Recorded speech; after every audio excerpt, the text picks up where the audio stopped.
ঢাকার আকাশচুম্বী ভবনগুলোর মধ্যে অন্যতম চৌধুরী টাওয়ার। কাজ ঘেরা এই প্রাসাদের ৬৫ তলায় বসে শহরের যান্ত্রিক ব্যস্ততার দিকে তাকিয়ে আছে আরিয়ান চৌধুরী।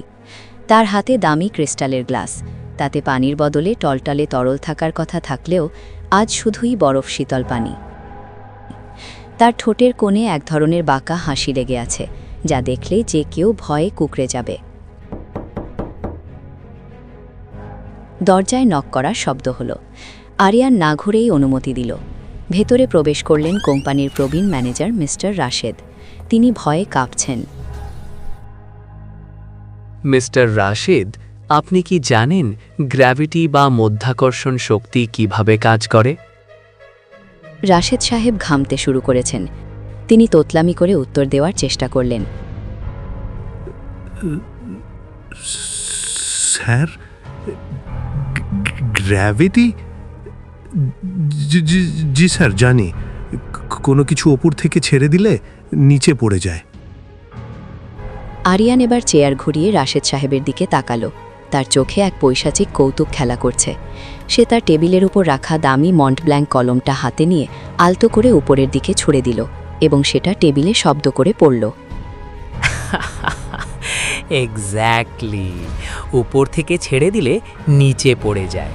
ঠিক যেমন আপনার পারফরম্যান্স গত ৩ মাসে উপর থেকে নিচে পড়ে গেছে। এবার বলুন তো, আপনাকে যদি এই ৬৫ তলা থেকে ছেড়ে দিই, আপনি কি বাউন্স করবেন নাকি স্প্ল্যাশ করবেন? রাশেদ সাহেবের মুখ ভয়ে ফ্যাকাশে হয়ে গেল।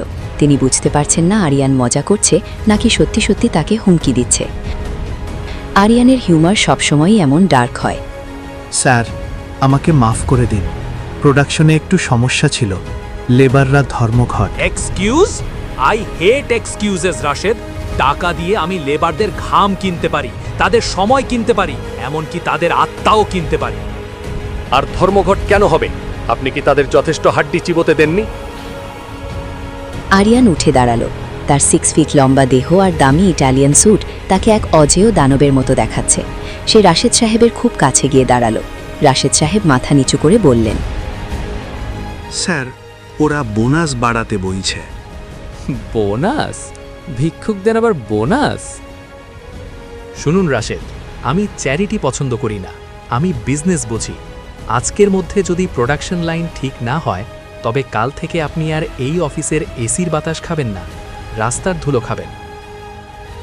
নাও গেট আউট, আউট! রাশেদ সাহেব যেন জীবন ফিরে পেলেন। তিনি দ্রুত পায়ে বেরিয়ে গেলেন। আরিয়ান আবার জানলার কাছে ফিরে গেল।